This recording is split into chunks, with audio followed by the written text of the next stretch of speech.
Bueno, ahora sí, bienvenidas y bienvenidos al segundo Congreso Latinoamericano de Justicia Restaurativa, que ya está llegando a su fin. Estamos en el último día, así que vamos a aprovecharlo al máximo. Soy Mariana Palategui, voy a estar coordinando el panel de esta mañana.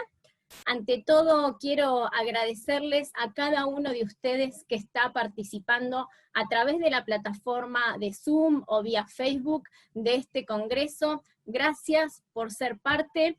Venimos a lo largo de estos días compartiendo conferencias magistrales donde expertos han hablado con un nivel académico impresionante. Cada día nos fuimos sorprendiendo de distintas exposiciones, así que estas conferencias magistrales, más la participación de todos ustedes a través de preguntas y reflexiones que se fueron haciendo en los paneles de la mañana, es lo que hace posible la creación del conocimiento que nos permite avanzar hacia una cultura de diálogo, paz y derechos humanos con mucho más saberes, sin dudas, a partir de este congreso. Así que muchísimas gracias por ser parte. Quiero agradecer también al comité organizador, gracias a la Defensoría del Pueblo de la provincia de Santa Fe, a la Defensoría General de Lomas de Zamora, a la Defensoría del Pueblo y al Consejo Superior de la Judicatura de Colombia. Muchísimas gracias por haber realizado este congreso, por la organización tan excelente que han tenido. Gracias a cada una de las personas que está detrás de todo esto trabajando para que este congreso pueda ser posible. Bueno, ahora sí, voy a presentar el panel del día de hoy, denominado Políticas Públicas y Prácticas Restaurativas en la Justicia Penal Juvenil. Cada expositor va a tener la posibilidad de hablar durante 15 minutos, yo les voy a ir otorgando la palabra. Para eso traje el Ubuntu, que es el objeto que utilizamos en los círculos restaurativos. El Ubuntu es el objeto que otorga el don de la palabra. Lo llamamos Ubuntu por la importancia del significado de este término, que proviene de la filosofía africana, que habla acerca de que uno es persona en relación a la persona que es el otro. Y así como entre todos estamos conectados y constituimos la humanidad, los invito a quienes estamos vinculados en este momento compartiendo el congreso a que participen y puedan entre todos, que podamos entre todos constituir el conocimiento que nos va a dejar el panel del día de hoy. Así que podrán hacerlo a través del chat, pueden hacer reflexiones, preguntas, los invito a todos a participar, y bueno, al final de las exposiciones vamos a tener un espacio para poder preguntar a los expertos con los que vamos a compartir la jornada de este día. Así que bueno, tengo el honor de otorgarle el don de la palabra al doctor Martiniano Terragni. Martiniano es profesor adjunto regular del Departamento de Práctica Profesional de la Universidad de Buenos Aires, docente de grado y de posgrado de la Facultad de Derecho de la Universidad de Buenos Aires, es especialista y maestrando en Derecho Penal. Adelante, Martiniano. Muy buenos días a todas y a todas.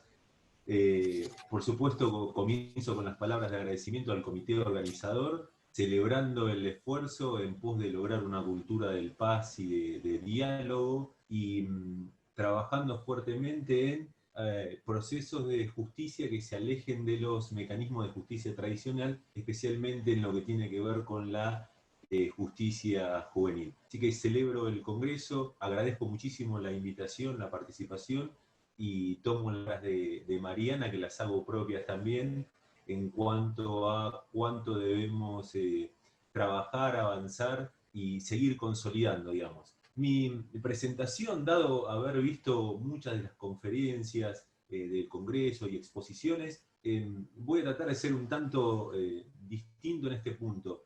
Creo que seguir hablando para quienes estamos convencidos puede llegar a ser una cuestión circular, por así decirlo, justo hablando de los famosos círculos utilizados en este tipo de prácticas. Entonces voy a tratar de generar algunos interrogantes o algunas reflexiones de lo que uno interactúa en el ámbito, especialmente en el ámbito jurídico, digamos, y de algunas dificultades que a lo largo de las exposiciones del Congreso pude recoger o sintetizar o intuir que por ahí podía haber alguna reflexión para compartir durante la mañana de hoy. Ese es el objeto de mi presentación. Comienzo con la misma. Aquí estamos.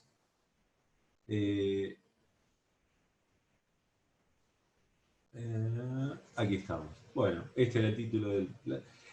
A ver, me parece que esencialmente la cuestión primera a tener en cuenta y esta idea de poner en foco la idea de trabajar con otro tipo de justicia que no sea la tradicional o una justicia retributiva o punitivista, guarda relación con una construcción que tiene que ver con evitar el reduccionismo que ha tenido la justicia juvenil en América Latina en los últimos 20 o 30 años, que implica desde cuándo castigar a un niño y por cuánto castigar a ese mismo niño. Es decir, un reduccionismo basado en cuestiones legales y cuestiones penales que la justicia restaurativa viene a poner en crisis ese modelo. Y claramente en la cuestión de políticas públicas que se mencionaba, aquí hay una cuestión que no podemos desatender, que es que hay una diferencia entre la actividad judicial y la actividad del poder administrador, digamos. Centralmente la idea de prevención está vinculada con el diseño de políticas públicas estatales y la satisfacción de derechos económicos, sociales y culturales. Esto está muy claro, digamos, en la jurisprudencia de la Corte Interamericana, digamos, la primera obligación del Estado es prevenir la comisión de delitos. Ahora el punto es, ¿qué pasa cuando a su vez, acá viene la trilogía, la primera trilogía que yo quería compartir con ustedes, que tiene que ver con un niño al cual no se le aseguró, un niño o una niña al cual no se le aseguraron los derechos económicos y culturales, se ve involucrado en un hecho que sería un delito y a su vez queremos utilizar los mecanismos de justicia restaurativa. Es ahí donde viene esta idea de política pública, justicia juvenil y justicia restaurativa como un camino a recorrer en cuanto a la prevención del delito, como ponía aquí, la universalidad en la garantía de los derechos y centralmente en algo que la justicia juvenil, a partir de las observaciones del Comité de Derechos del Niño, especialmente la observación general 24 de septiembre del 2019, pone más en foco todavía la idea de reinserción social como fin último de cualquier tipo de práctica relacionada con la justicia juvenil. Aquí es algo que, por supuesto, todo el mundo lo conoce, lo sabemos, es una definición muy genérica en cuanto a la participación en los procesos restaurativos. Simplemente lo que quería marcar es la presencia activa, digamos, la manera activa. Y yo creo que en esto vamos a tener que insistir, digamos, en la participación activa, especialmente de los y las adolescentes, respecto de su acercamiento a los sistemas de justicia juvenil restaurativo, digamos. Nosotros en general notamos que no existe esta proactividad hacia los sistemas de justicia tradicionales, por diferentes motivos, por el lenguaje, por el rito, por los escenarios, por el propio escenario judicial, como decía recién, y me parece importante que uno de los desafíos sea lograr el convencimiento de los adolescentes para efectivizar esta activa participación en la resolución de los conflictos.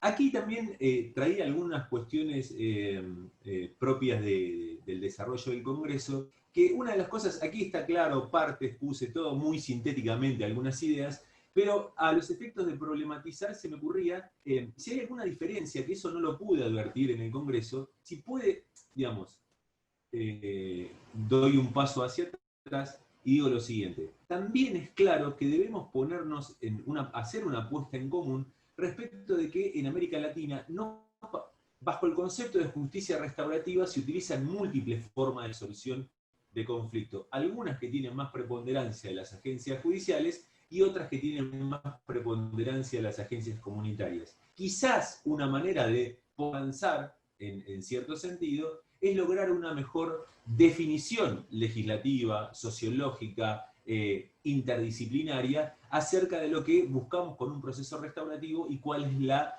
participación de los sistemas judiciales en esos procesos. Dicho esto, avanzamos hacia las partes que en principio podrían participar de estos procesos, cualquiera fuera los nombres y la terminología que vamos a utilizar al respecto. Digo, remisión del caso con supervisión de pautas, mediación, conciliación.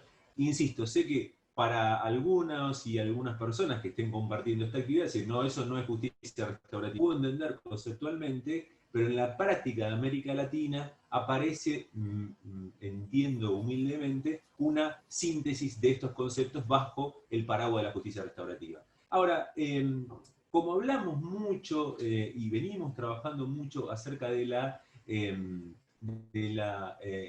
participación de la niña en los procesos de justicia juvenil tradicional, sería interesante empezar si hay alguna diferencia de matiz o de grado en los procesos de justicia restaurativa que involucren como ofendidas a niñas, que hayan dañado a niñas, digamos, introduciendo esta perspectiva de género.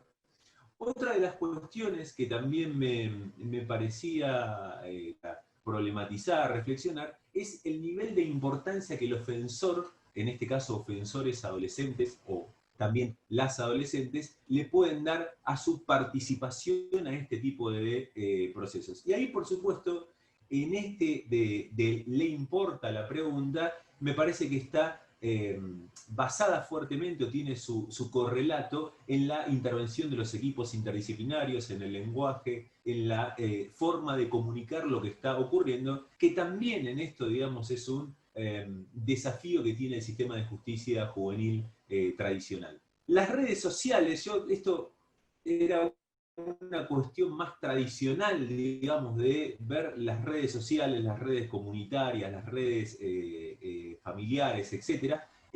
Pero me parece que hoy en día también hay que tener en cuenta las tecnologías, las nuevas tecnologías de la comunicación, y especialmente en un periodo que estamos atravesando de emergencia de tecnología, ha hecho su fuerte presentación dentro de los procesos penales, incluso dentro de los procesos penales juveniles. Y aquí, traigo el desafío de las nuevas tecnologías a la justicia restaurativa, ya, digamos, desde el modo de cómo realizar de confianza un círculo restaurativo, utilizando no la presencia de la comunidad, sino utilizando las nuevas tecnologías. La institucionalidad es algo que antes hacía algunas referencias y comentarios, y tiene que ver especialmente con cuánta institucionalidad judicial va a haber, cuánta institucionalidad administrativa va a haber, cuánta institucionalidad comunitaria va a haber. Me parece que en la graduación de cada uno de estos niveles podemos perfilar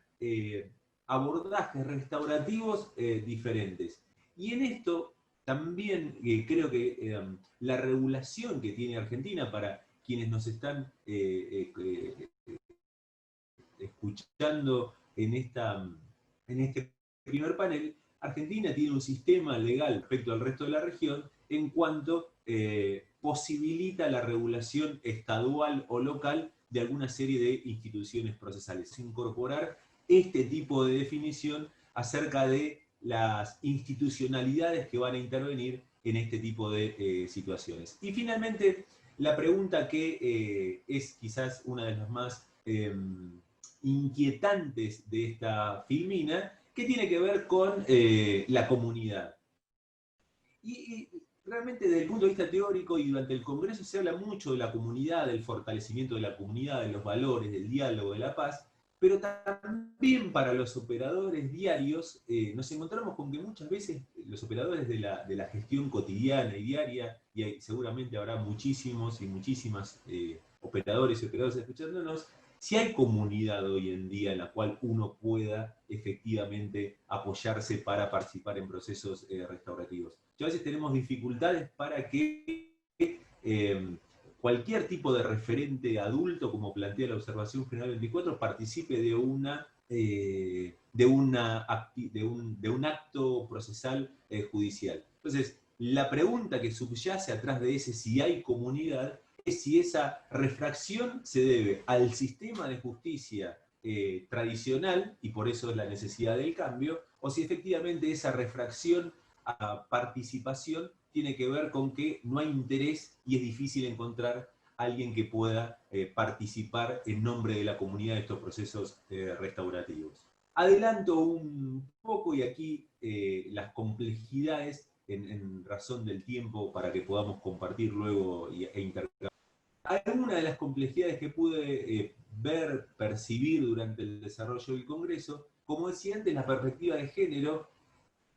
Yo no sé si en la instancia de hablar de justicia restaurativa con perspectiva de género, pero me parece que es un desafío a futuro tener en cuenta esta singularidad, cuando se trata de niñas, que como sostiene en reiteradas ocasiones la profesora Beloff en múltiples trabajos, es un colectivo invisibilizado y que tiene menos protección específica que los niños y adolescentes. La visibilización de esta perspectiva en términos de justicia tradicional también involucraría su visibilización o mayor participación en los mecanismos de justicia restaurativa, en los procesos. La otra cuestión es la multiculturalidad, y en esto me parece también que va a haber que conversar, debatir, intercambiar opiniones respecto de prácticas. Mariana me facilitaba el tiempo a partir de un objeto simbólico. Y esto tiene que ver con la multiculturalidad. Perdónenme. Entonces, ahí me parece que lo que sería interesante trabajar es cuánto de prácticas restaurativas, ancestrales y multiculturales pueden resultar compatibles con el sistema legal que nosotros estamos diseñando. Legal en sentido general, amplio. En ese sistema legal, cuánto de multiculturalidad vamos a recibir en eso. Y la otra cuestión que me parece también importante es el abordaje interdisciplinario, como es quiénes son los, y me van a disculpar mis colegas que estén del otro lado de la pantalla y mis colegas, estamos acostumbrados a trabajar en justicia juvenil con un abordaje que yo llamaría muy coloquialmente abogado centrista, digamos. Y realmente en este tipo de procesos, el rol del abogado o tiende a jugar en equipo, a trabajar dentro de una política más general con otros saberes jurídicos, o necesariamente va a tener que ser apartado, digamos. Yo no sé cómo, no tuve la formación en la universidad para saber cómo lograr una participación valiosa desde mi saber en un proceso restaurativo. Y me parece que si nosotros estamos propugnando fuertemente esta idea de la justicia restaurativa como una nueva forma de solución a los conflictos penales, ese abordaje interdisciplinario o esa perspectiva interdisciplinaria debiera ser también incorporada a los programas de estudio de las diferentes universidades, por lo menos en lo que tiene que ver con la formación de derecho. Sé que estoy ya sobre el tiempo, así que voy a hacer solo algunas consideraciones finales y después podemos avanzar. Los programas de justicia restaurativa, cuestiones que se han visto a lo largo del Congreso, solo me voy a detener, insisto, en los interrogantes para hacer honor al tiempo y permitirle la palabra a los compañeros y compañeras del panel. Respuesta flexible, la respuesta flexible, si es solamente judicial esa respuesta flexible en los procesos de justicia restaurativa. Eso es una tendencia bien latinoamericana también como decía hace unos instantes, de una activa intervención judicial en este tipo de procesos. Si hay que dejarlos, si no hay que dejarlos, si hay que dejar esa intervención judicial. Después, una cosa especialmente respecto de Argentina, esto lo planteo para los compañeros del exterior, la transformación de los sistemas procesales y actualmente a nivel federal y nacional, juntamente con la ley de víctimas y otras leyes a nivel nacional, similares en cuanto al rol procesal que tiene la víctima, la consulta que uno podría surgir, que uno podría, articular a partir de este rol procesal es, bueno, sería un desafío a trabajar procesal activo de la víctima, mucho más reconocido como tal en el proceso de justicia tradicional, cómo se puede trasladar o no ese rol procesal mucho más activo de la víctima en los procesos de justicia restaurativa. Y con esto finalizo la idea de el trabajo sobre las neurociencias. Aquí lo escribí mal, pero neurociencias y justicia restaurativa, perspectiva de género y justicia restaurativa, multiculturalidad y sistema restaurativo, me parece que serían nuevos desafíos que podemos tener adelante, por supuesto, consolidando de manera legislativa, de manera práctica, en protocolos, lo que nosotros entendemos como proceso de justicia restaurativa.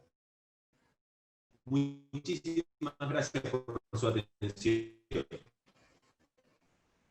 Bueno, muchísimas gracias, Martiniano. Excelente tu exposición. Bueno, nos has planteado interrogantes, desafíos, la perspectiva de género, la neurociencia, cómo es importante incluirlas en los programas de justicia restaurativa, y sobre todo el interrogatorio crucial acerca de si contamos o no con una comunidad participativa, inclusiva, que podemos incorporarla a los procesos restaurativos, o si por el contrario, ¿no? Estamos ante una sociedad que estigmatiza y lo que pide es el castigo y penas más crueles para los jóvenes, en este caso en conflicto con la ley penal. Creo que estamos en el camino de construir justamente una comunidad que sea inclusiva, y de eso se trata la justicia restaurativa. Muchísimas gracias, Martiniano.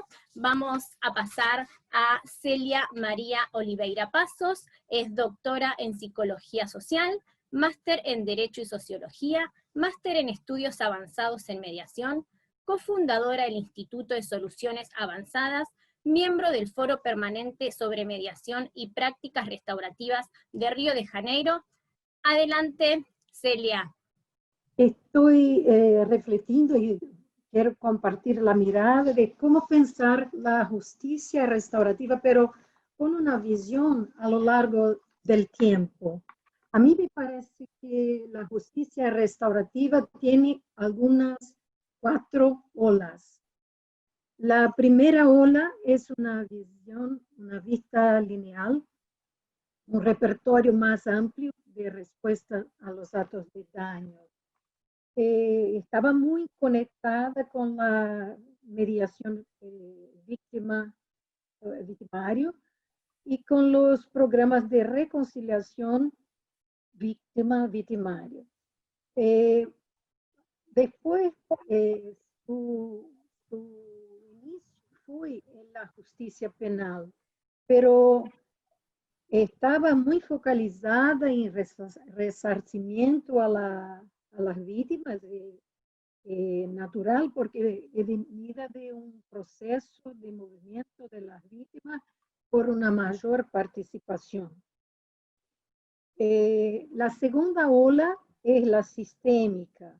Viene la familia y la comunidad, surgió de la necesidad de comprender los sistemas, lo que efectivamente llevaba a alguien a hacer algo, causar un daño, un dolor, un sufrimiento a otra persona. Entonces, en Estados Unidos, venida a la comunidad, Australia y Nueva Zelanda, la familia amplia. En este momento pensábamos cómo funcionan las redes, cómo viven las personas que necesitan, quién ofrece soporte. La tercera vista, la tercera ola, ella nos desafía a comprender la justicia restaurativa como un modo de ser y estar en el mundo, una forma de vida. Es siempre muy involucrada con la ética de la atención, la ética del cuidado. Esto involucra también el pensamiento complejo, consonante Edgar Morin. Por fin, cuando nos vimos en esta situación de virus, del COVID, tengo pensado que la cuarta ola llegó. Es un momento de conciencia muy profunda. Fuimos invitados a darnos cuenta de nuestras debilidades, nuestra interdependencia y nuestra conectividad. La nuestra vulnerabilidad estuvo expuesta en esta pandemia. El virus no respeta nacionalidad, fronteras, religiones, las clases sociales, ideologías, creencias, valores, y nos impuso repensarnos nosotros como seres humanos, repensar nuestras relaciones, especialmente nuestras elecciones en la vida, nuestro propósito de vida y lo que deseamos dejar como legado para la humanidad. ¿Cuál es nuestra contribución al mundo? ¿Qué hacemos y cómo vivimos? Entonces, la conciencia profunda nos hace pensar en justicia. Lo más pequeño que tiene menos piensa que no hay justicia en el mundo. El que está en medio dice que hay un poco de justicia, pero lo más grande que hay justicia. Esto es una forma de pensarnos, cómo estamos. Y a nosotros nos cabe ver cómo tenemos privilegios. Esto pasa por escuchar desde otro lugar, pensar con el corazón y sentir con la razón. Utilizamos metodologías, la mediación restaurativa, las reuniones familiares y comunitarias, la comunicación no violenta, los procesos circulares, los diálogos apreciativos, los diálogos de David Bohm, que no se puede por el tiempo pasar por todos ellos. Pero la información genera ampliación de percepción y cambio de comportamiento. Como soporte para justicia restaurativa, yo estuve pensando en epistemología del sur, de Boaventura de Souza Santos, que habla del pensamiento abisal, que ayuda a comprender cómo las prácticas ancestrales han sido eliminadas de nuestro sistema.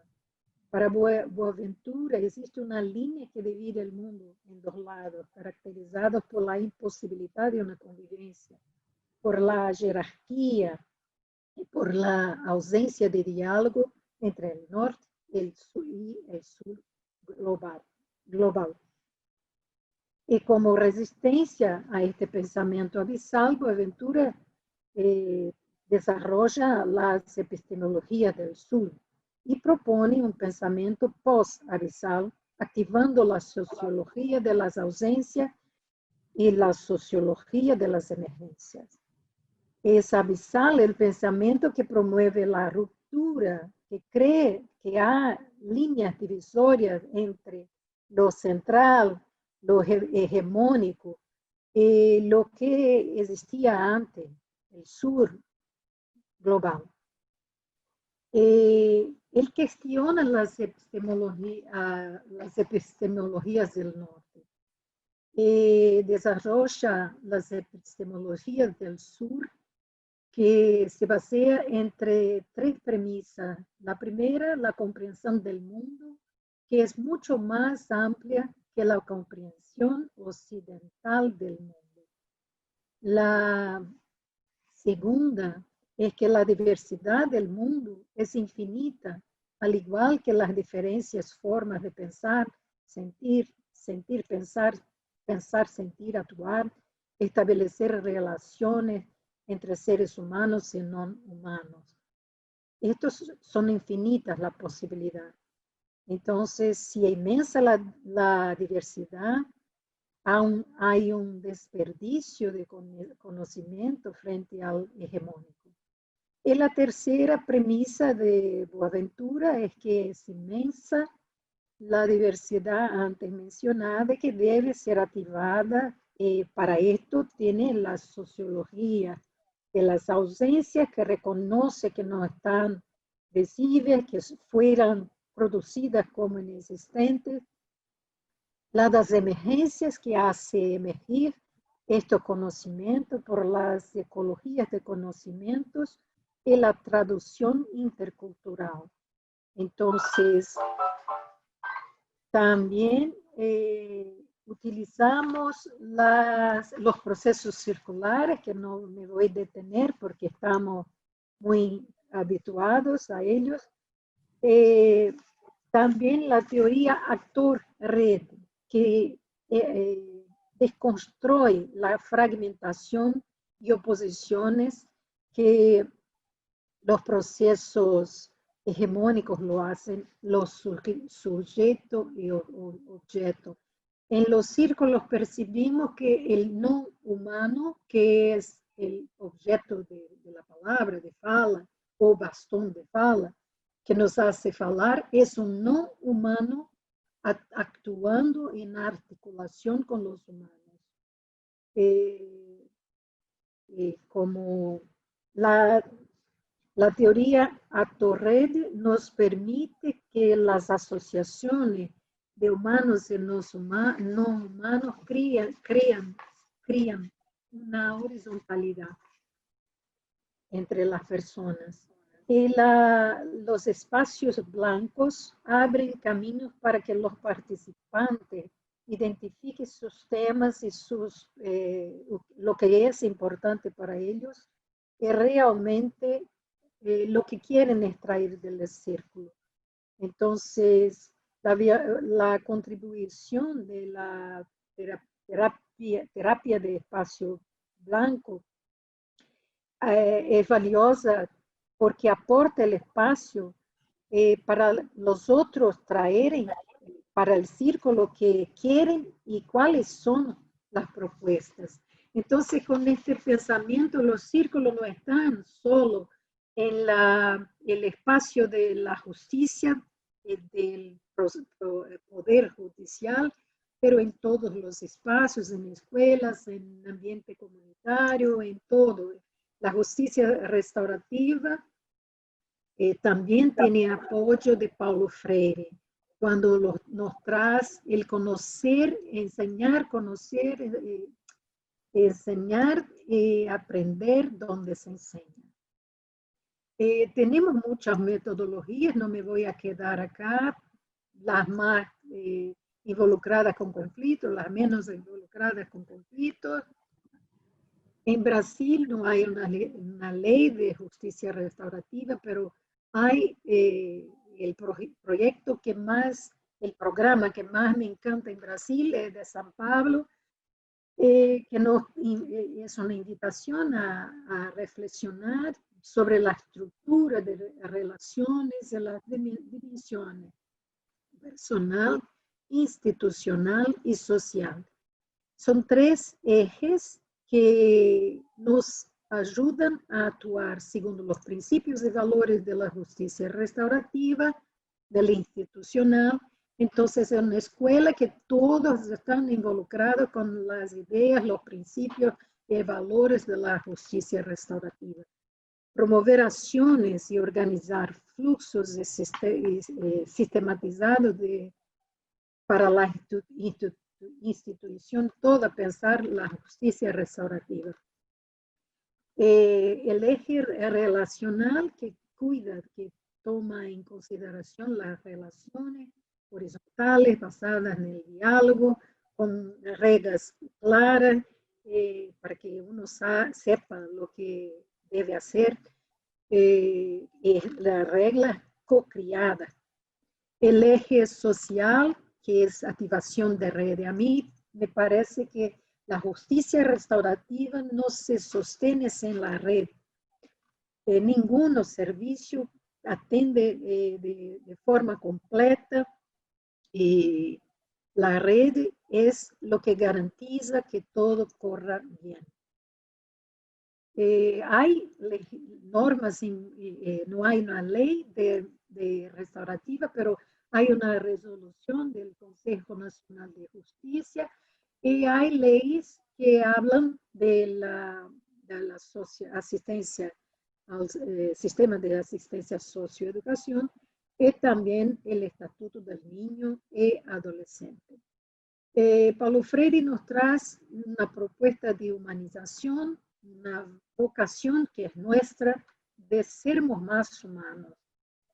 El diálogo, las personas son relacionales y profundizamos nuestra comprensión de quiénes somos y qué significa ser humanos a través del diálogo. Es la concientización, tomar conciencia de quién somos, cómo interactuamos y nuestro impacto en los demás. En definitiva, dos preguntas guían nuestro pensamiento y nuestra actuación. Esta pregunta alguna. ¿Estamos viviendo justicia restaurativa? De adentro hacia afuera, ¿cuál es mi parte en esto? ¿Y cuánto la violencia sistémica? Es esto. Yo creo que ya está. Me gustaría agradecer. Creo que no fui muy adelante en el tiempo. Estaba atenta al tiempo. Muchas gracias. Muchísimas gracias, Celia. La verdad que, bueno, nos has transmitido la importancia de comprender al mundo en su diversidad, pero a partir de esto tomar una conciencia profunda acerca de qué mundo queremos y a partir de ahí aplicar los valores y los conceptos de la justicia restaurativa en los distintos ámbitos donde se desarrolla el ser humano. Así que muchísimas gracias, Celia. Vamos a pasar ahora a la doctora Marcela Kern, es defensora penal juvenil del Departamento Judicial de Lomas de Zamora, especializada en Derecho Penal y Criminalística y en Justicia Penal Juvenil, diplomada en Inteligencia Emocional y trabajó 10 años en Fiscalía como instructora judicial. Adelante, Marcela. Hola, muy buenos días. En primer lugar, sumarme a los agradecimientos de Mariana, a todas y cada una de las personas que están haciendo posible este congreso y agradecer la posibilidad de participar en este encuentro que me parece sumamente valioso. Bueno, contarles un poco cuál es la función y cómo trabajamos en la Defensoría. Desde el año 2016, fines del año 2016, juntamente con la secretaria de la Defensoría, la doctora Valeria Espejo, empezamos a realizar, aparte de nuestra función técnica jurídica con los adolescentes, empezamos a hacer, casi sin darnos cuenta, justicia restaurativa con los adolescentes. Hoy realmente considero que la justicia restaurativa no solo es una herramienta indispensable para la solución de conflictos entre partes pacífica, sino que también es una herramienta indispensable para un proceso de sanación individual de los jóvenes. Y nos preguntarán o me preguntarán cómo hacemos este trabajo. Y lo hacemos enseñando a desarrollar la inteligencia emocional a los adolescentes con la práctica de las 10 habilidades para la vida que recomienda la Organización Mundial de la Salud en Educación. Estas son el autoconocimiento, la empatía, la toma de decisiones asertivas, la regulación emocional, entre otras. Y en la práctica lo que hacemos es hacer grupos en la Defensoría con los jóvenes, ya sea que estén detenidos, cumpliendo arresto domiciliario o excarcelados en libertad. Nos juntamos en grupos y empezamos a trabajar en cada encuentro cada una de las habilidades. A través de juegos, lo lúdico es indispensable para el adolescente, a través de juegos, lecturas comprensivas, teatralizaciones, diálogo, ¿no? Porque lo más importante tiene que ver en el adolescente con la escucha, darles el espacio de escucharlos asertivamente y comprenderlos. Entonces se generan estos encuentros y generamos la posibilidad de realizar en cada uno de los encuentros el desarrollo de cada una de estas habilidades. Para todo esto lo que tuvimos que hacer y que considero indispensable es capacitarnos. Por eso hicimos una diplomatura en inteligencia emocional, hicimos cursos sobre neurociencia adolescente y estudiamos y nos asesoramos constantemente con psicólogos especializados en adolescencia. Nuestra finalidad o nuestro objetivo con nuestro trabajo es brindarles a nuestros jóvenes las herramientas para que logren autonomía, para que logren tomar decisiones asertivas, para que fortalezcan su autoestima y para que en definitiva cumplan, estoy convencida que es la forma y el camino para lograr la finalidad de la Convención sobre los Derechos de Niños, Niñas y Adolescentes. Lo veo como el camino seguro a la transformación y a la sanación de los jóvenes individualmente mediante esta forma de hacer justicia restaurativa. Tuvimos la suerte de poder llevar adelante un trabajo que fue maravilloso, lo desarrollamos durante todo un año en la Universidad de Lanús, con la colaboración de la Defensoría General de Lomas de Zamora, que siempre fomenta y nos acompaña en los proyectos con estos temas. Se firmó un convenio con la Universidad de Lanús y pudimos desarrollar durante un año el trabajo en ese espacio con todas las comodidades y con toda la generosidad de cada una de las personas de la Universidad de Lanús que nos abrieron las puertas y nos permitieron hacer el trabajo que más que contárselos, se los voy a mostrar en un video. No sin antes con el video me voy a despedir, así que antes me gustaría hacer mención a la novela de Las uvas de la ira, no sé si la conocen, pero hay una parte donde se habla de esas personas que están cargadas de ira y que van en sus almas generando uvas de ira y van creciendo, y después viene la vendimia. Y con esto resumirles el anhelo de nuestro trabajo, que es que los jóvenes con el tiempo y en el momento de su maduración logren hacer de estas uvas, que sabemos que sus almas están cargadas con uvas de ira, que no es más ni menos que dolor, logren hacer sabrosos vinos.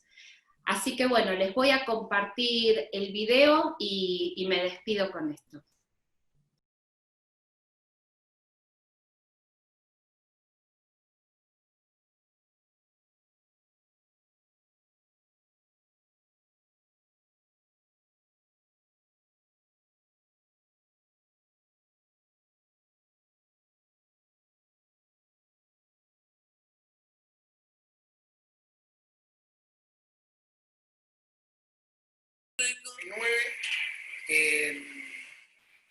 Es un cementerio que ya tiene unas cruces anchas del Apache.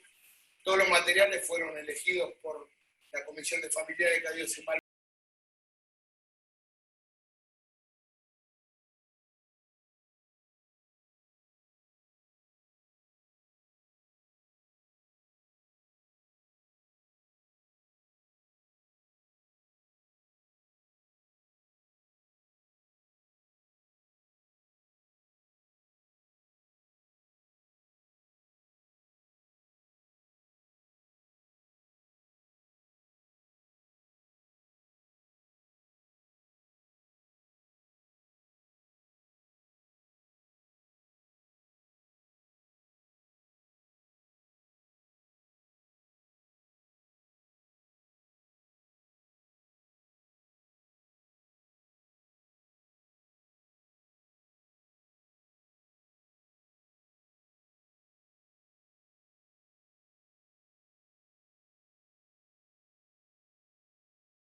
Puedes caer, puedes sufrir, pero que nadie te saque la esperanza de salir. La vida te pone obstáculos, pero solo tú decides si levantarte o no.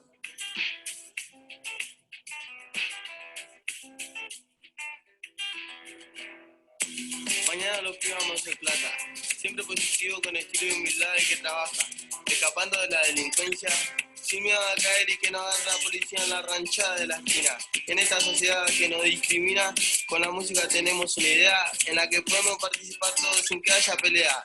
En la universidad disfrutando la naturaleza con el pensamiento de no caer, ideal para vivir en paz con mi pareja. Yeah. Yeah.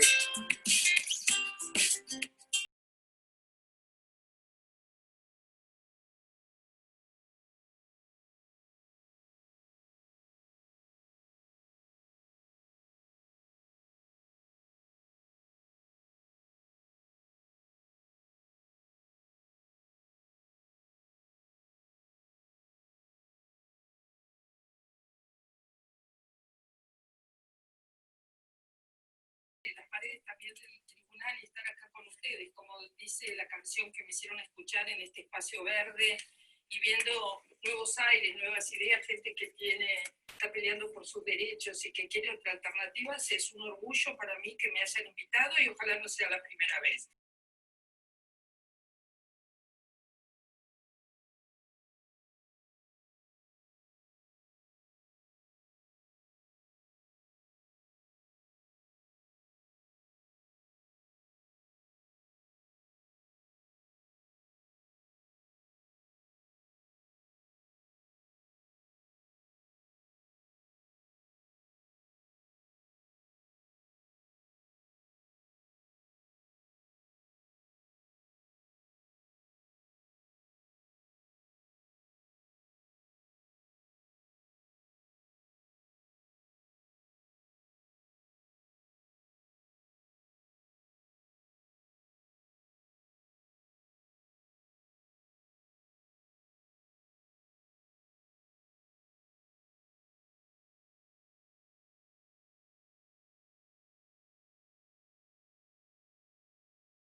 Muchísimas gracias, Marcela. Gracias por compartirnos el trabajo que haces con los jóvenes. Se nota que lo haces desde el corazón y sobre todo la importancia de brindar oportunidades y herramientas para que los jóvenes puedan transformar su accionar delictivo.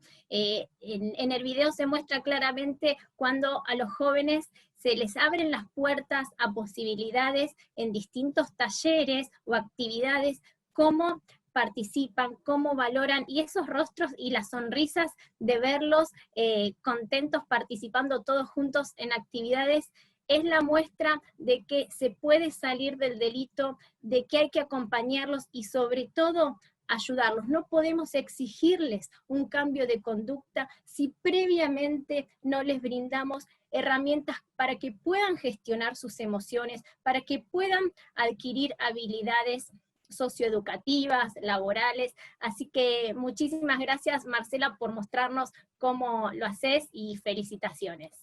Bueno, vamos a pasar ahora a la doctora Mariela Prada. Mariela Prada es defensora de responsabilidad penal juvenil, es coautora del libro Diente de León, Teoría y Metodología de la Justicia Restaurativa desde la Práctica Cotidiana, que acá lo tengo, Mariela, y es sumamente recomendable. Ya está la segunda edición también, así que felicitaciones también por este libro. Es especialista en Derecho de Familia y Sucesorio, en Derecho de Familia, Niñez y Adolescencia, y especialista en Derecho Penal. Es profesora en la materia Teoría General del Proceso y la carrera de especialización en Derecho Procesal de la Universidad Nacional de Lomas de Zamora. Adelante, Mariela, Ubuntu para vos.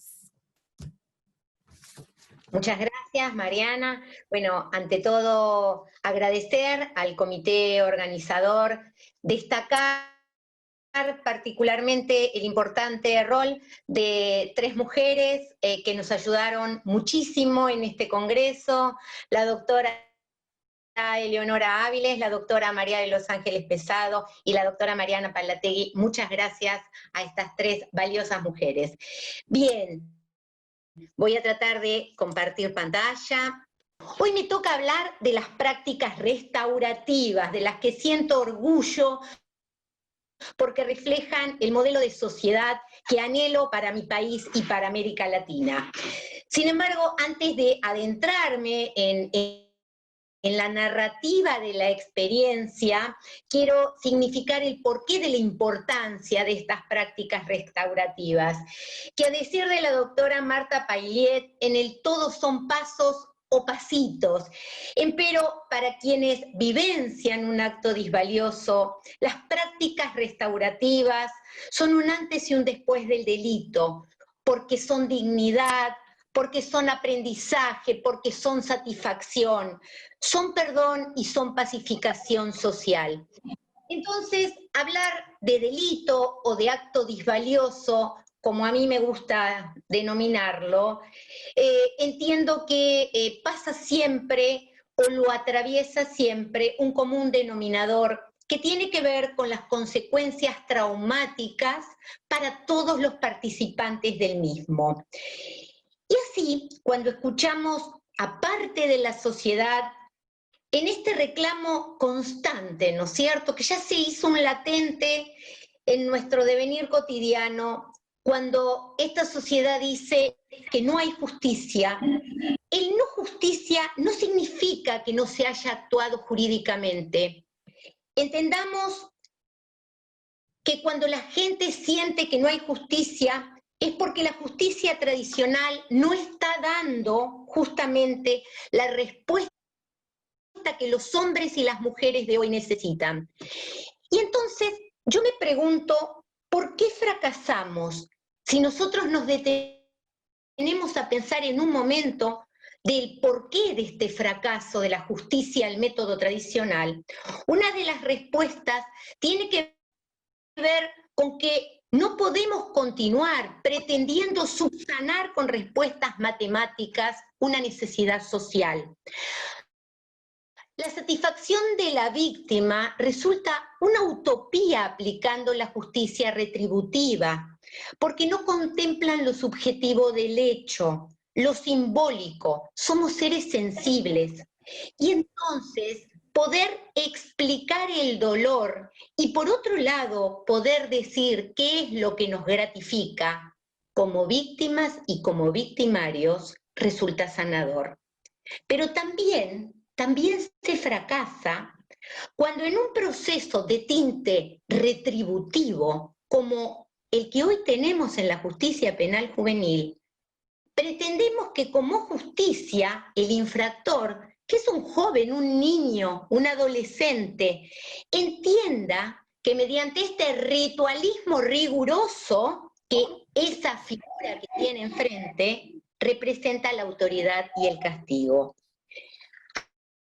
Hace más de 15 años y de la mano de mi querido doctor Martiniano Terragni, me he dedicado al abordaje del rito.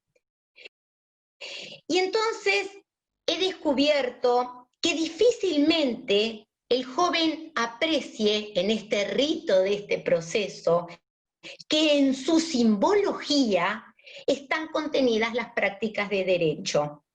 Y en este esquema es fundamental que consideremos que los jóvenes de nuestro conurbano tienen una vulneración de derechos muy grande, tienen faltas de referentes, tienen carencias en su vocabulario, de manera que la sociedad está desacertada si pretendemos pensar que solo por transitar un proceso van a insertar adecuadamente en esta sociedad, que por un lado los margina, los aparta, pero que al momento de juzgarlos exigen a los magistrados penas ejemplares.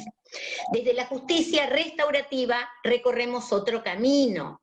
Insertamos a los jóvenes en el poder percibir que hay un otro que es la víctima y que hay otros que es la comunidad, víctima y comunidad, que también sufren, que también sienten, pero que a través de las prácticas restaurativas son capaces de confiar, son capaces de creer, son capaces de darle una posibilidad.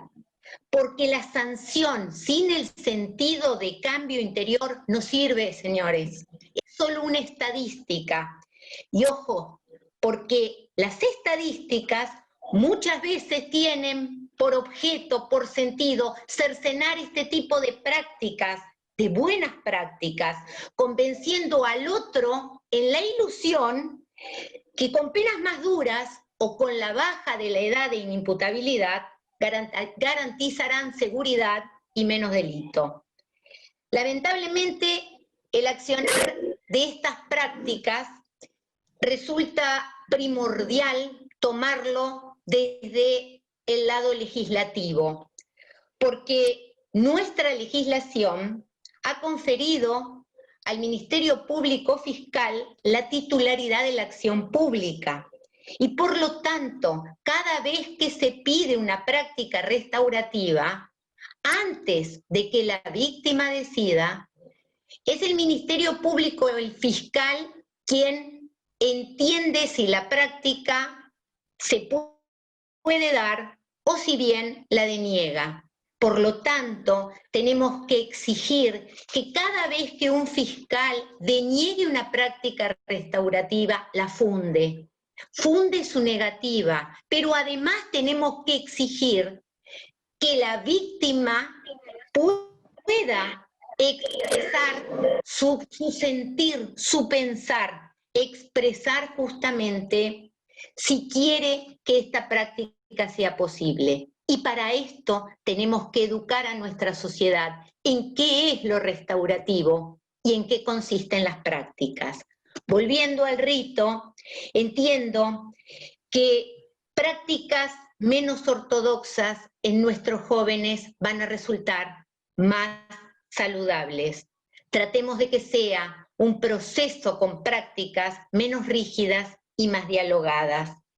Y entonces sí, y siguiendo justamente la línea que nosotros tenemos en la Defensoría General, me enorgullece decir que el Departamento Judicial de Lomas de Zamora cuenta con un área de justicia restaurativa y de mediación penal juvenil, y que tiene la particularidad de estar compuesto por el Ministerio Público de Defensa, pero también con el Ministerio Público Fiscal. Este área comprende las buenas prácticas, pero también comprende un área de formación y capacitación. Fíjense que capacitamos justamente y trabajamos en la capacitación con los equipos técnicos de los organismos de niñez y también trabajamos intersectorialmente con los municipios.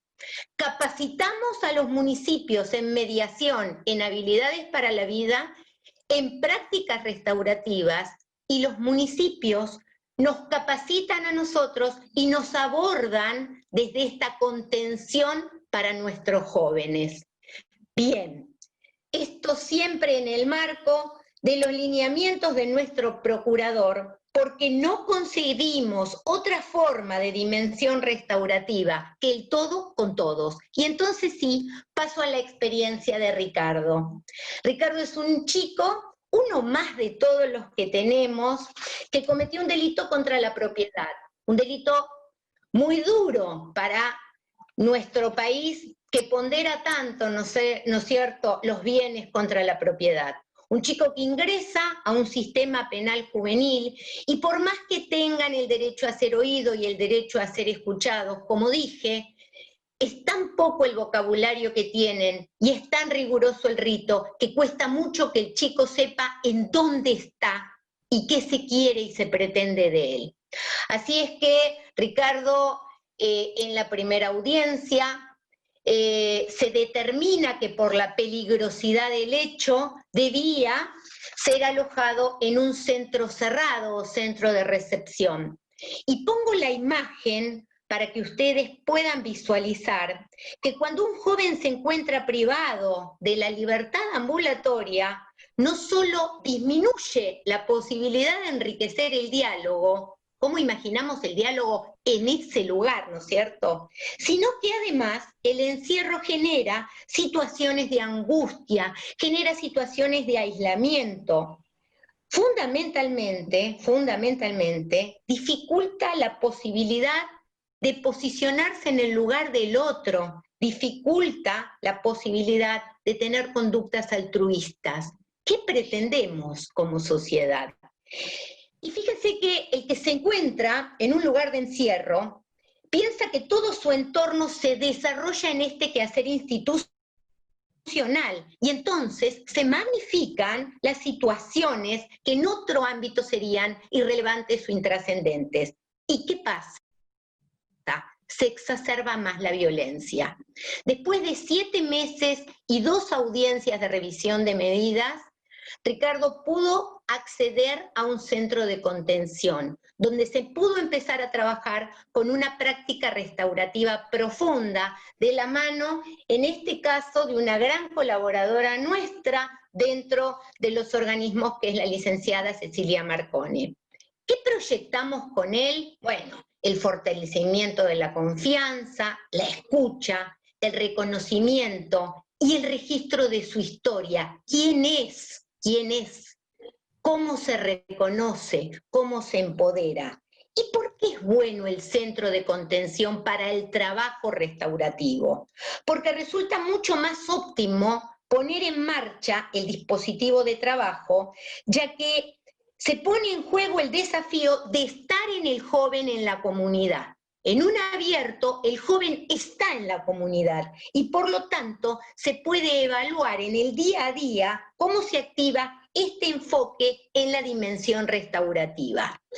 Ricardo pudo sostener muchos compromisos, pudo trabajar la disculpa, pudo reprocharse el acto disvalioso, pero fíjense lo anecdótico de esto, ¿no es cierto? Empezó a estudiar y apareció el anhelo de cursar un estudio universitario. ¿Y qué pasa? Recuerdan que cuando hablamos de nuestro centro, nuestra área de mediación y de justicia restaurativa, nosotros decimos que uno de los puntos importantes es llevar a la afuera lo que es el ámbito restaurativo. Estábamos trabajando en ese momento con el municipio de Almirante Brown en un curso de capacitación para el municipio, para educación y para todas las secretarías en forma conjunta con el intendente de Almirante Brown, capacitación que también se hizo en otros municipios, en el de Lomas, por ejemplo, pero bueno, específicamente el año pasado desarrollamos nuestra actividad en Brown y entonces se propuso a Ricardo, por la participación de él y por el anhelo en superarse a nivel educativo, de que formara parte de este grupo y que se capacitara como mediador comunitario. Y así es que con esta experiencia fortalecedora, no solo aplicamos la justicia restaurativa, sino que además avanzamos en instancias respecto a la reparación del daño y le dimos las herramientas a este joven para que pueda aplicar la mediación en el centro donde se encontraba. Lo maravilloso de esto fue la ceremonia de entrega, donde empoderar a un chico con un diploma y darle la capacidad de convertirlo en un mediador comunitario es posibilitar nuevos horizontes. Ustedes no imaginan la satisfacción de él y de su familia. Y sobre todo, con gratitud expongo que este espacio hoy en el municipio de Almirante Brown sigue sostenido con la participación de todos los actores porque hemos logrado constituir un lazo social fortalecido. Creemos de vital importancia esta experiencia, creemos de vital importancia compartirla porque queremos sumar jóvenes como Ricardo en toda nuestra República Argentina y en Latinoamérica. Muchísimas gracias. Gracias, Mariela. Muchas gracias, excelente, como siempre.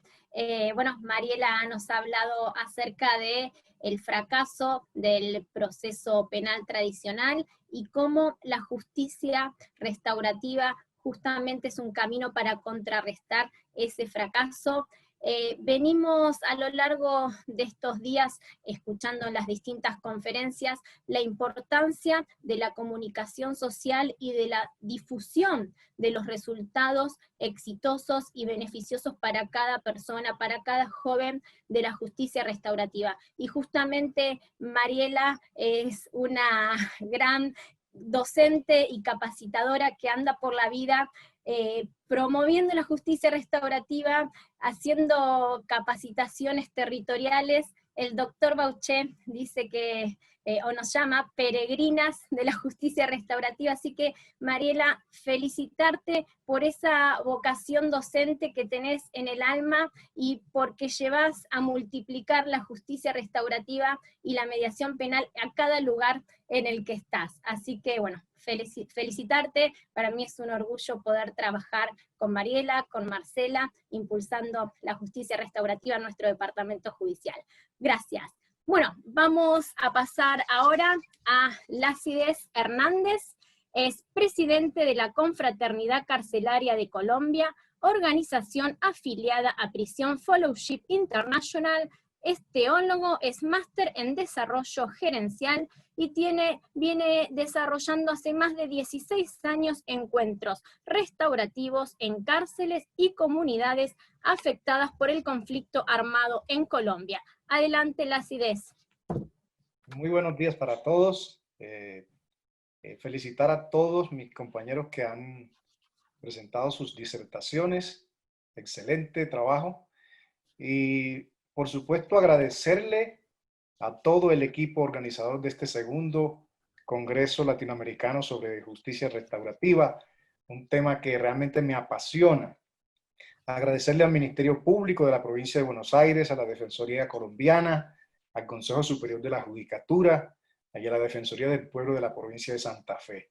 Por supuesto, a grandes amigos que conocí el año pasado, al doctor Eduardo Germán Bauche, al doctor Raúl Lamberto, a María de los Ángeles, a mi gran amiga Eleonora Avilés y a ti, Mariana, que estás aquí dirigiendo este tiempo.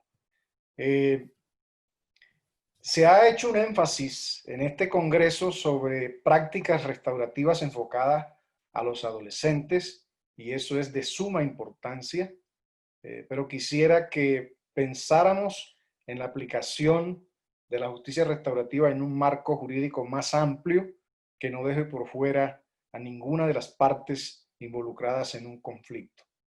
Este tema de construir una cultura de diálogo, paz y derechos humanos a través de la justicia restaurativa es realmente importante. Y quisiera ser muy puntual en esta breve presentación. La Confraternidad Carcelaria Colombiana, miembro, como lo has dicho, de Prison Fellowship International desde el año 1980, estamos celebrando 40 años, se inspira en las prácticas restaurativas en 3 hechos concretos. El primero, el Centro de Justicia y Reconciliación que tiene la Confraternidad Carcelaria Internacional, que fue la que nos sensibilizó en el tema inicialmente.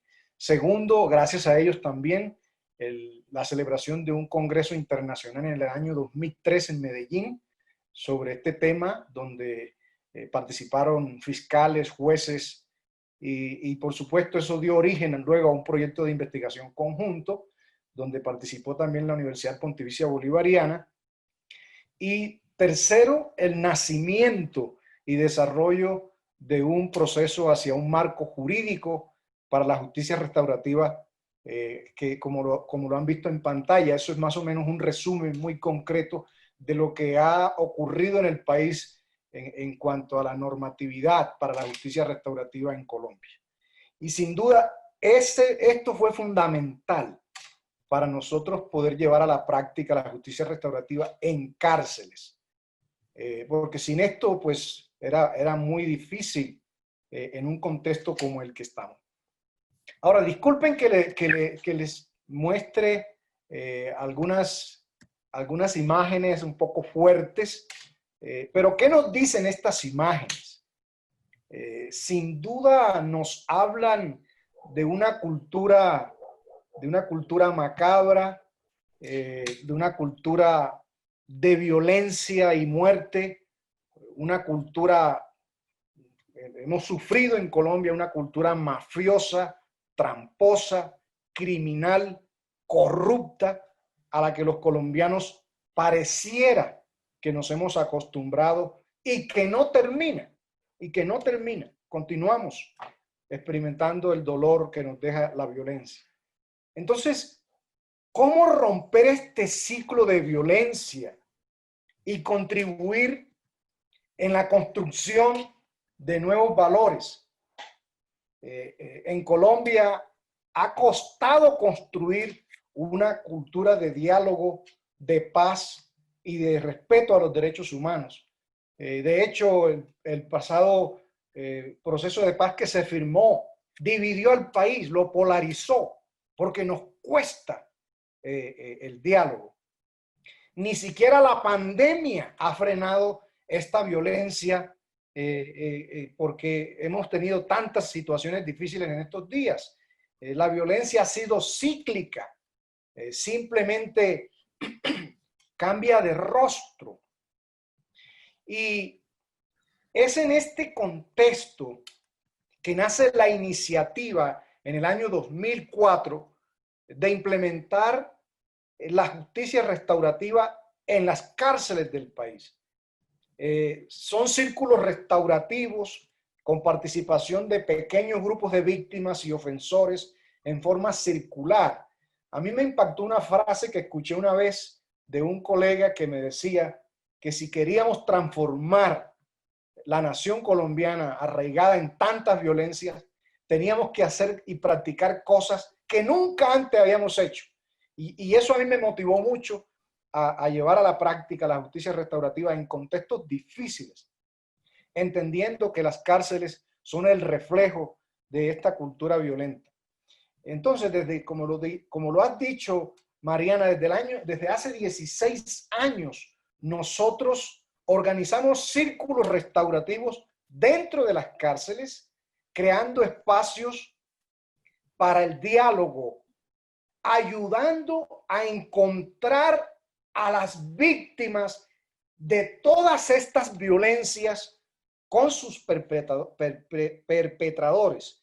Y cada encuentro restaurativo, por supuesto, es distinto, tiene su propia naturaleza, ninguno se parece a otro, cada uno tiene su propia aventura, porque es una aventura realmente los procesos restaurativos hacia el logro de un resultado restaurativo.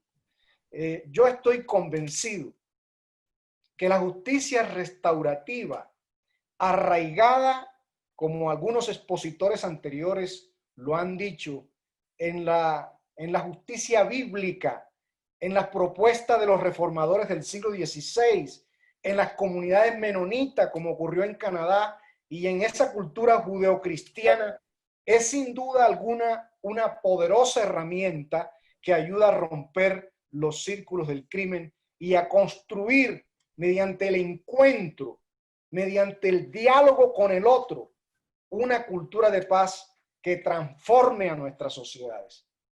Confraternidad Carcelaria desarrolla encuentros restaurativos en cárceles sin ningún efecto jurídico, Y esto es lo novedoso de estas prácticas restaurativas. Nosotros 16 años, más de 5.000 privados de libertad han participado en estos procesos sin recibir ningún beneficio jurídico. Ellos no lo hacen para favorecerse en su situación jurídica.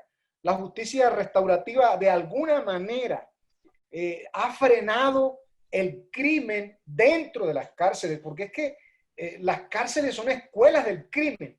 Y yo creo que cuando una persona que estuvo involucrada tanto tiempo en hechos de violencia participa en procesos restaurativos, realmente esa persona tiene la oportunidad de sufrir una transformación en su pensamiento, en su forma de pensar. Entonces, estos procesos, las experiencias en cárceles, nos preparó para luego diseñar un programa que fue inspirado en la experiencia de Ruanda, que como ustedes saben, Ruanda experimentó un genocidio que afectó mucho a ese país y nosotros creamos un programa, diseñamos un programa inspirado en la experiencia de Ruanda en el año 2014, que lo llamamos Comunidades Restaurativas. Nace como preparación a los inicios de diálogos de paz entre el gobierno colombiano y la guerrilla de las FARC. Ahí nos inspiramos nosotros en la experiencia de Ruanda para traer de alguna manera esta experiencia al país en el marco del proceso de paz que se firmó entre el gobierno y la FARC. Realmente nos preparamos para este proceso. Y allí estamos encontrando o ayudando a encontrar a excombatientes de las FARC con comunidades que fueron víctimas del conflicto armado. Pero también estamos encontrando a exmilitares que afectaron con abusos de autoridad esas poblaciones y que aquí en Colombia pues todo el mundo conoce lo que pasó con los llamados falsos positivos. Y encontramos por supuesto unas barreras en ambos grupos, mucha resistencia, que poco a poco con la sensibilidad que ofrece la justicia restaurativa van cediendo y esas desconfianzas van desapareciendo hasta lograr el encuentro. Porque para mí yo no consigo la justicia restaurativa si no hay encuentro para que dialoguen las partes interesadas. Y lo que hacemos en estos procesos es que las comunidades restaurativas están enfocadas en 3 pilares fundamentales. Uno que es el encuentro entre las víctimas y los ofensores para llevarlos en un proceso hacia la reconciliación que nos permita realmente reconciliarlos.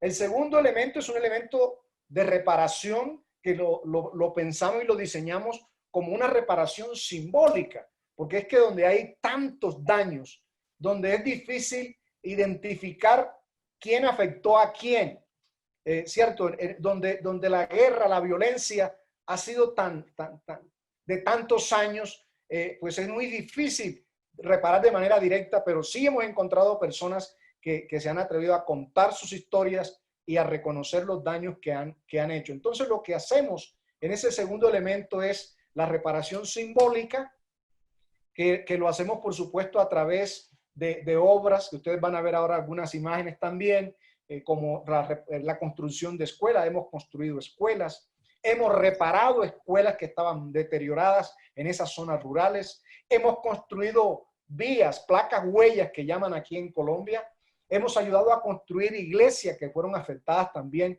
por la violencia y bueno, además de puentes, unidades deportivas, donde las víctimas y los ofensores durante el proceso hacemos un pare y trabajamos juntos para ayudar a reconstruir de alguna manera el daño que se hizo.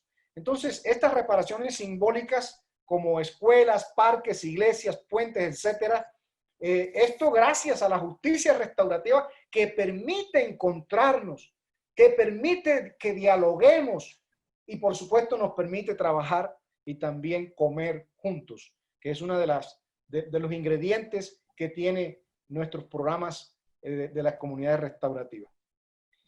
Ustedes pueden ver aquí, por ejemplo, todos los procesos. Aquí hay imágenes de encuentros en diferentes comunidades donde hemos estado llevando este programa.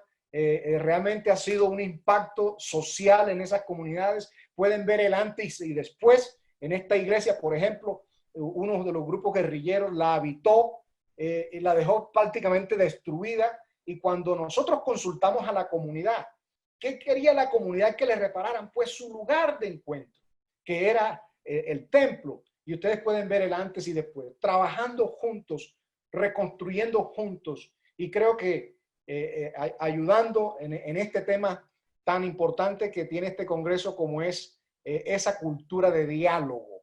Yo creo que esa es la clave, encontrarnos para dialogar y para ayudarnos como seres humanos.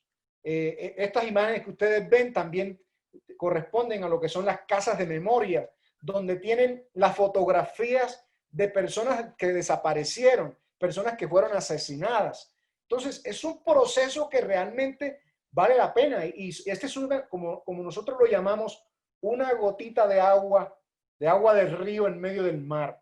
Pero es nuestro aporte a esta situación que vive el país, porque nosotros estamos convencidos que la justicia restaurativa es una herramienta poderosa en esas tareas.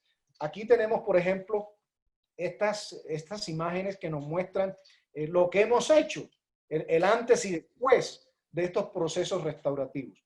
Y finalmente, el año pasado, dimos inicio al Centro de Justicia Dan Banés. No sé si ustedes han escuchado de Dan Banés. Dan Banés fue director, trabajó con la Confraternidad Carcelaria Internacional durante más de 20 años. Él fue el director del Centro de Justicia Restaurativa, fue quien redactó el manual a las Naciones Unidas, donde se invitan a los países miembros a promover la justicia restaurativa, a implementar la justicia restaurativa, y en homenaje a él, que fue quien nos inspiró, le hemos dado el nombre a este centro, ¿cierto? Llevando su nombre, Centro de Justicia Dan Banés, que son prácticas restaurativas enfocadas, en este caso, a adolescentes.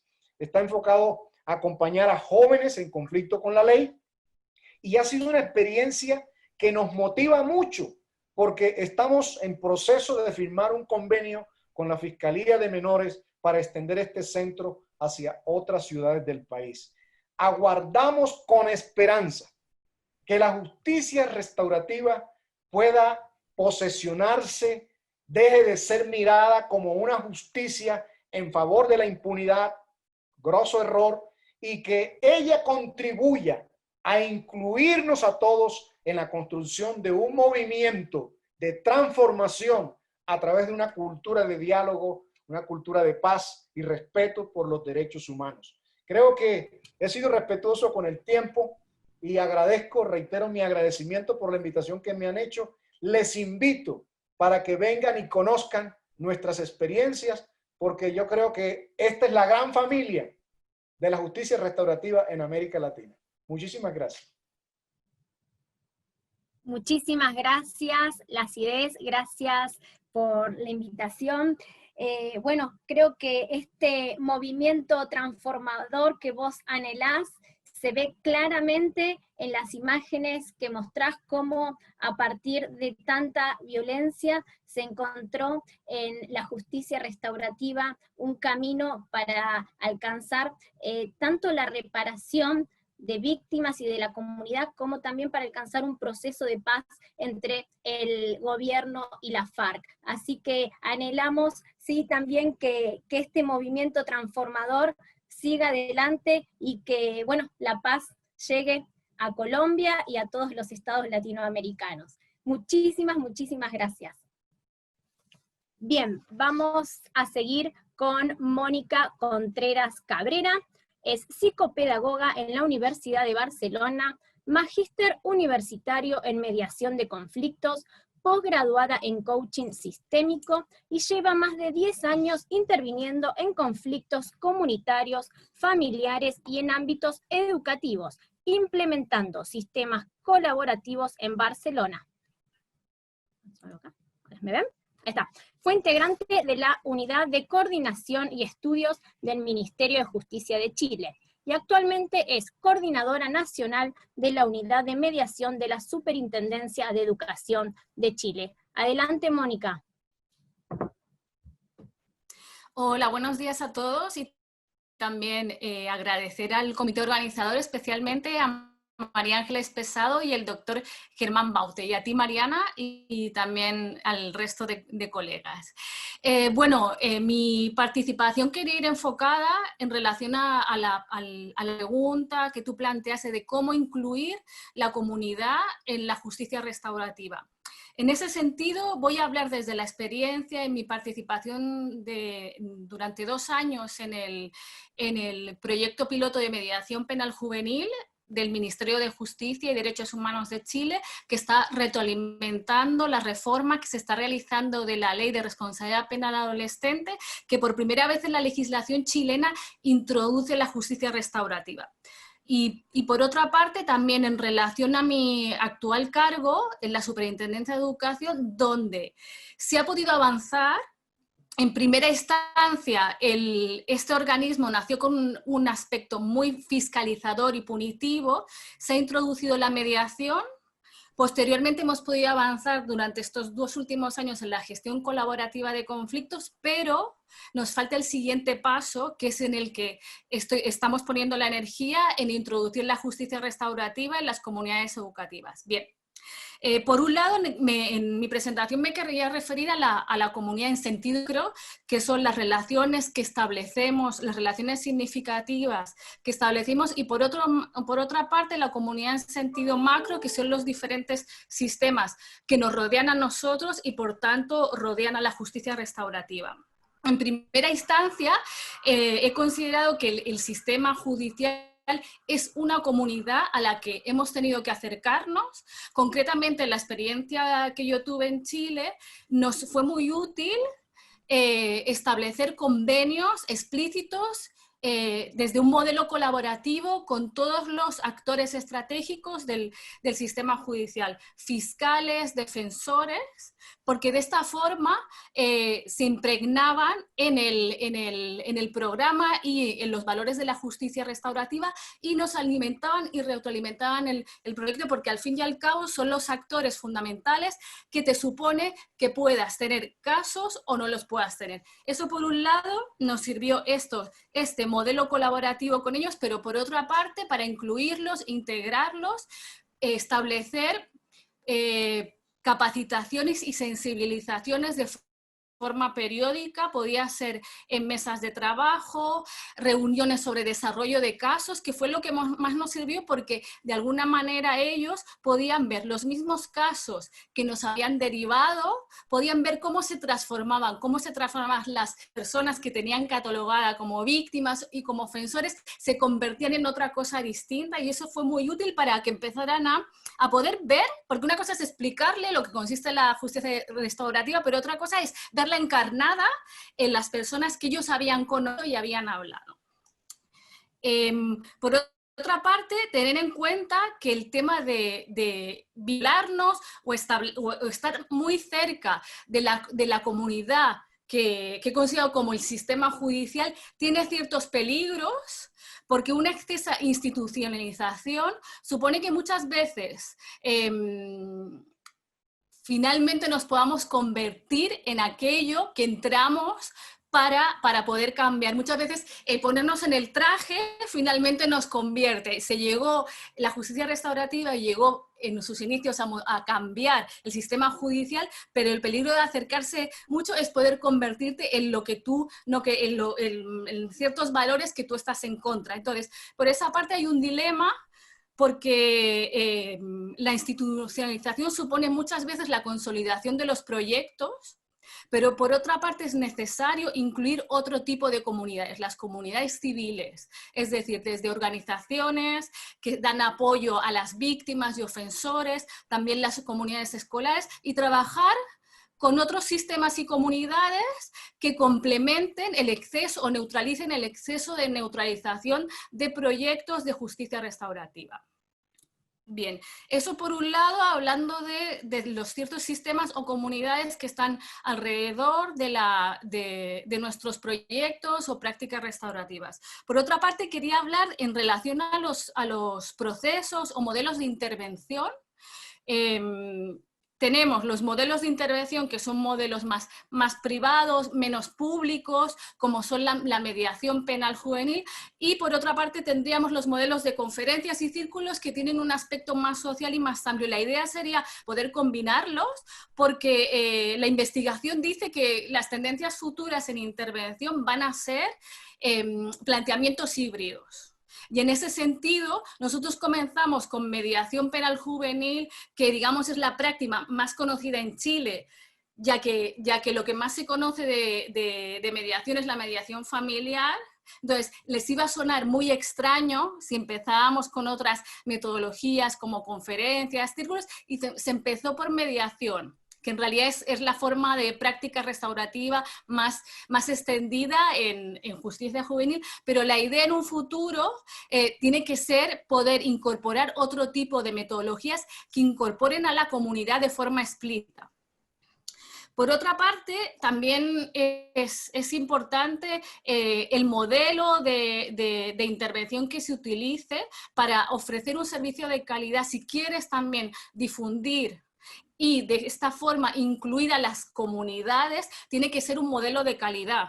Entonces, se plantean modelos que sean modelos holísticos, que no solo estén focalizados entre el encuentro entre el ofensor y ofensores y las víctimas, sino toda la preparación, que es fundamental para que tenga éxito esa conferencia, esa mediación, ese círculo, pero también la parte posterior que tiene que ver con los seguimientos de los acuerdos, que el cumplimiento de los acuerdos es un indicador de la satisfacción de las víctimas. Bien, por otra parte, creo que en el tema de la intervención es importante ¿Cómo podemos trabajar con un elemento que han hablado los colegas, el tema de los rituales? ¿Cómo trabajamos con los rituales dentro de la justicia restaurativa? Porque el aspecto comunitario, la perspectiva comunitaria de la justicia restaurativa no es nueva, ni es nueva tampoco la intervención social. Ya desde el siglo pasado, ya es siglo pasado, hablamos del socioconstructivismo, o sea, los cambios, si no están consolidados con los otros, con la comunidad, es muy difícil que el cambio de forma individual prospere. Entonces, en realidad, nuestras prácticas pueden tener un efecto en los encuentros, en las intervenciones que hagamos, pero tiene que estar imbrincada y tiene que estar enlazada con las comunidades más amplias para que tengan más fuerza. Y en ese sentido, propongo, como han propuesto otros colegas también, que introducir los elementos de la antropología, los rituales, puede ser fundamental y es pertinente que se pueda introducir de forma sistemática. Hablamos por ejemplo, todo lo que trabajaron Víctor Turner, Van Jeppen, de los ritos de pasaje, sobre todo cuando estamos hablando de jóvenes, de cómo los espacios restaurativos tienen que ser espacios liminales, es decir, que permitan que puedan traspasar de la identidad que eran hasta la identidad que quieren ser. Ese espacio puede surgir de la justicia restaurativa. También, por otra parte, comentar que nuestro proyecto pudimos verlo en un caso muy concreto como un acuerdo que llegó un joven, finalmente se tuvo que homologar en una audiencia, en el sistema judicial. Pero esta audiencia es una audiencia que la preparamos con la jueza, la gestionábamos de otra forma distinta a lo que es habitual en un contexto judicial. Y este joven que había llegado cabizbajo, vergonzoso al proceso de mediación, finalmente llegó a la audiencia arreglado, con otra expresión, con su familia, orgulloso de que había podido arreglar lo que había roto. En ese sentido también, todo ese tipo de prácticas creo que son fundamentales tener en cuenta cuando trabajamos en ese sentido ritual, de fortalecer esos foros que se llaman foros de reconocimiento en la antropología, que tienen que ver con juntar de forma explícita a diferentes personas, que tienen que ver con la historia de los participantes de la justicia restaurativa, con el fin de que sean testigos de los cambios que se han ocurrido. El tema de la audiencia es fundamental para fortalecer esos nuevos conocimientos, habilidades y identidades que se han podido conseguir en el espacio restaurativo. A mí en un nivel también como más de metodología, me parece muy interesante cómo trabaja una experta en justicia restaurativa en las comunidades educativas, Lindsay Poitier, que para poder difundir ese misterio que tiene los cambios que se producen en la justicia restaurativa, propone que la difusión de lo que pasó respetando la confidencialidad forme parte de los acuerdos restaurativos. Es decir, finalizando el proceso, le podemos preguntar a las partes a quién o quiénes se debería informar de lo que ha sucedido ahí. Incluyendo esa pregunta, de alguna manera tú ya estás recogiendo la información de ellos, de dónde ellos quieren que lo aprendido, lo conseguido, lo revalorizado en ese espacio restaurativo pueda ser compartido por las comunidades que ellos creen preciso. También esta experta habla de ciertos rituales que le llama propelépticos, que tienen un sentido más social, que te habla de que este tipo de rituales son capaces de imaginar temporalmente en el espacio de justicia restaurativa un posible futuro social que desafía las relaciones sociales y el status quo. Creo que eso enlaza con lo que quería exponer como reflexiones finales. Es decir, creo que la justicia restaurativa en Latinoamérica y el elemento comunitario, concretamente, está en evolución y tiene que tomar un camino propio diferente, teniendo en cuenta, como han dicho algunos compañeros, los aspectos de justicia comunitaria, de todas las culturas originarias que tenemos, pero aparte tiene que tener un aspecto más social y yo diría político, porque es decir, cuando hablamos de Latinoamérica hablamos de un contexto que hay muchas diferencias sociales, entonces ahí el abordaje de la justicia restaurativa se debe problematizar, es decir, la justicia restaurativa es capaz de abordar estas injusticias estructurales, es capaz de aportar, de desafiar ciertos discursos dominantes dentro del espacio de justicia restaurativa y también ampliarlo a otros sistemas. Creo que por ahí es donde igual tenemos que focalizar nuestra energía, o también como exponía Celia, esa cuarta ola que tiene que ver con la concienciación, tiene que ver con algo más global que tenemos que trabajar todo. Y en ese sentido me gustaría finalizar con una definición de la ética de la justicia restaurativa de George Pavlich, que te dice que la ética de la justicia restaurativa se tiene que entender o se entiende como casos específicos de hospitalidad de los sujetos que imaginan nuevas formas de estar con los otros. Y creo que es ahí donde nosotros, los que estamos en la práctica, en la investigación, en las políticas de justicia restaurativas, tenemos que imaginar otras formas diferentes para poder vivir en Latinoamérica de forma más positiva y de forma más restaurativa. Gracias.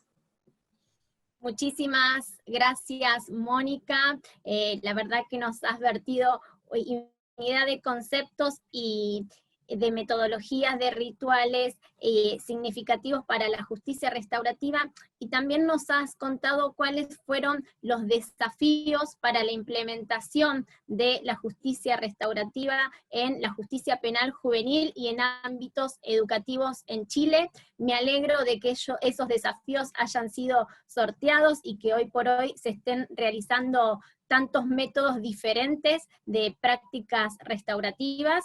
Gracias, también remarcaste algo fundamental, que es que el cambio individual no prospera si no va acompañado de un entrelazado social. Es fundamental la sociedad como agente socializador de todas las personas, así que bueno, vamos hacia ese camino, ¿no? Tener una sociedad participativa e inclusiva. Muchísimas gracias. Bueno, han finalizado todos los expositores. Les cuento que han llegado muchísimas preguntas, felicitaciones, saludos. Algunos están pidiendo poder acceder a los PowerPoints o videos. Después, cada una de las exposiciones va a estar subida en YouTube, van a poder verlas, así que quédense tranquilos los que han hecho ese tipo de consultas, que va a estar todo publicado.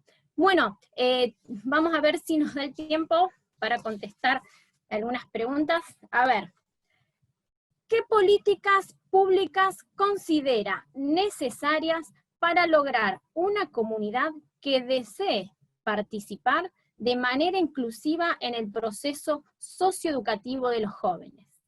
El primer expositor, Martiniano, ¿querés responderla? ¿Querés comenzar? Tenés el micrófono apagado, Martiniano. Aquí está. Ahora sí. Buenas tardes. Bueno, buenas tardes. Felicitaciones a todos los integrantes del panel, a las integrantes. Y cada vez que hacía este gesto, tengo el hombro operado, se me veía medio como raro, pero quería aplaudir las exposiciones. Y también es curioso como parte de la cultura del diálogo, entiendo, de cada... o yo me he nutrido durante esta mañana de cada una de las perspectivas del resto de los colegas y las colegas, es hacerles ese compartir tan nutritivo, entiendo, para mí como para todos los que nos están escuchando. Respecto del fortalecimiento de políticas públicas, hay algo que recién decía Mónica, y también lo comentaba anteriormente alguna de las compañeras. América Latina es un territorio bastante desigual en cuanto al acceso a los derechos económicos, sociales y culturales, con lo cual no hay mucho más para decir en cuanto a esa desigualdad. Sí, desde el punto de vista jurídico uno podría argumentar que la Corte Interamericana de Derechos Humanos, particularmente en materia de niños, ha sido claro en cuanto a que una política pública que fortalezca, entiendo, la comunidad y también la satisfacción de los derechos de niños, niñas y adolescentes, tiene que ver con la obligación del Estado de satisfacer sus derechos económicos, sociales, culturales y ambientales. Hay una frase que la puedo llegar a parafrasear, discúlpenme exacta,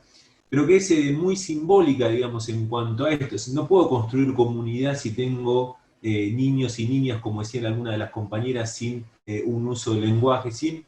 En algún momento de la presentación, al comienzo, había hablado de no una reinserción social, como plantean muchos instrumentos internacionales, sino de la necesidad de lograr una inserción social de niños y niñas que muchas veces en nuestro continente no tienen acceso siquiera a la... Llena adelante un montón de privaciones. La Corte Interamericana en Villagrán Morales, con Guatemala, donde plantea por primera vez la construcción de un amplio cuerpo normativo, y de esto podemos tomarnos para plantear la justicia restaurativa como uno de los ejes quizás preponderantes de este cuerpo normativo que atraviesa a todas las normas internacionales, tiene un fuerte anclaje en el derecho internacional, y además el Comité de Derecho del Niño el año pasado, como decía en la Observación General 24, ha sido muy enfático en que la primera salida, la primera solución que por ahí planteaba Mariela en esta articulación entre Fiscalía y Defensa, justicia restaurativa, digamos. Esto es un dato importante. Y vuelvo a esto que es lo simbólico respecto de políticas públicas.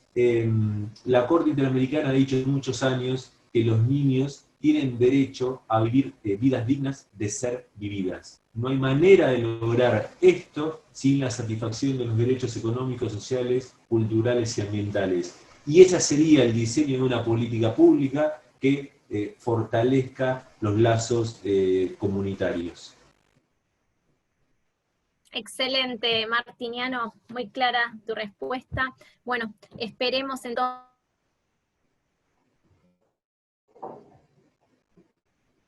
para generar sobre todo igualdad y el acceso a derechos humanos fundamentales.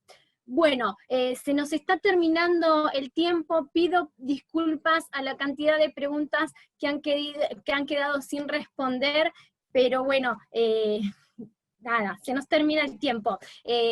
Lo que me están pidiendo es pasar algunos videos finales,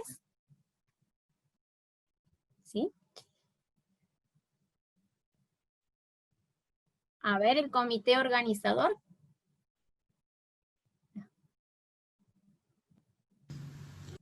Mi nombre es Karina Tomasi, soy codirectora del Centro del Colegio de Abogados de Rosario.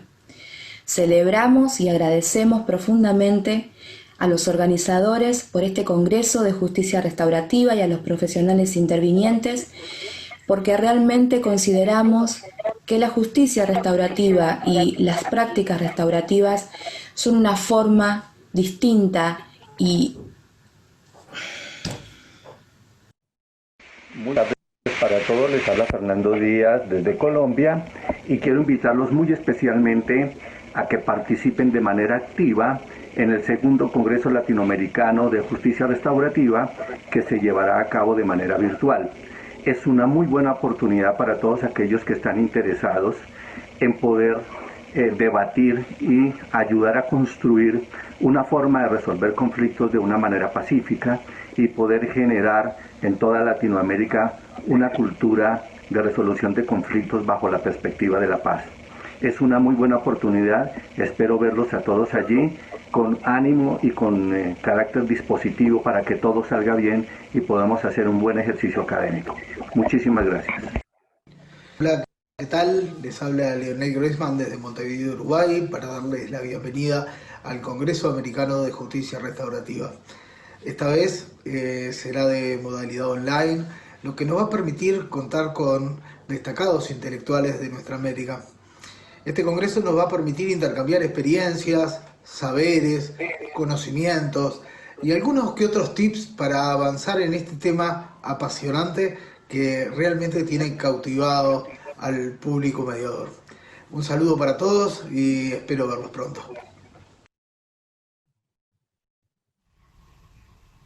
Desde el Colegio de Abogados de Santa Fe de la primera circunscripción judicial nos enorgullece presenciar y ser parte de este segundo Congreso Latinoamericano de Justicia Restaurativa. Creemos que estos encuentros se han convertido en espacios maravillosos para todos aquellos que trabajamos en la facilitación y resolución de conflictos, donde podemos expresar al máximo todo nuestro potencial creativo y compartir experiencias que fortalezcan y preserven las relaciones humanas. Desde el Colegio de Abogados de Santa Fe valoramos esta iniciativa y la valoramos hoy aún más por esta situación excepcional que nos atraviesa a todos, pero que nos permite, a través de plataformas virtuales, reencontrarnos quizás de una manera distinta, pero sin dejar de sentirnos cerca para transitar juntos este camino de las prácticas restaurativas. Hola, buenas a todos y todas. Es una gran alegría poder estar compartiendo online este segundo Congreso Latinoamericano de Justicia Restaurativa. Nosotros somos integrantes del Nodo Rosario de la Casa de la Paz Cultura. Mi nombre es Mariana Naibo, junto con Magali Andrés, Gerardo Salemi y Ayelen Gaitán. Hemos decidido formar parte de esta asociación a fin de abordar en forma pacífica los conflictos. Lo hacemos desde las escuelas, tratando de difundir prácticas restaurativas a niños y niñas desde su primera infancia. Por eso nuestro mensaje a los niños es que las diferencias existen, pero que existen formas más pacíficas de resolverlas. Por eso estas prácticas restaurativas implican que las personas asuman su responsabilidad por sus actos y la posibilidad que tienen también de reparar si en algún momento han ocasionado un daño. Bueno, deseamos que este tipo de eventos y congresos sigan difundiéndose y sigan realizándose a fin de darnos cuenta de la importancia de estas prácticas restaurativas para construir sociedades pacíficas. Muchas gracias. Muchísimas gracias por los saludos que nos van llegando a través de los videos. Nuevas felicitaciones a cada uno de los expositores de este panel. Estuvieron brillantes. Gracias. Muchas gracias a todo el público que está participando de este congreso. Y para finalizar, los invito esta tarde a las 13 horas de Colombia y a las 15 horas de Argentina a compartir el último panel de este Congreso Latinoamericano de Justicia Restaurativa, denominado Enfoque Restaurativo, Cultura de Paz y Contextos Sociales. No se pierdan el cierre, así que los esperamos. Muchísimas gracias a todos.